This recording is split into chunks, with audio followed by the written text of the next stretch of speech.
ব্যথা আছে এখন, দেখেন তো দাঁড়ায় ওরকম আছে কিনা। না। আরে বাবা, সুন্দর দাঁড়াইলেন। তাহলে বসেন। এটা হলো আমাদের প্রথম অ্যাসেসমেন্ট।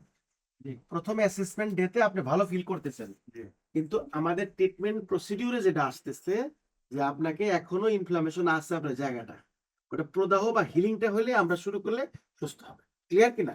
এজন্য প্রত্যেকটা রোগী যারা ট্রিটমেন্ট নেয় তাদের উচিত হলো স্টেপ বাই স্টেপ নিয়ম মানা। ডাক্তারদের উচিত নিয়মটা বলে দেওয়া যে এরপরে এটা এটা এটা। আপনি চিকিৎসাও নিচ্ছেন, দৌড়াদৌড়ি করতেছেন, তাহলে তো আপনার একটা হিলিং হবে, যার ফলে রোগীরা, বেশিরভাগ কোমর ব্যথা রোগীরা কিন্তু আপনার এই কলেজের ব্যথা সারে না। কেন? তো নিয়মিত মানে না, সারবে কেমনে, এ জায়গায় যায় ও জায়গায় যায়, এর ইনজুরি করতেছে। ওকে।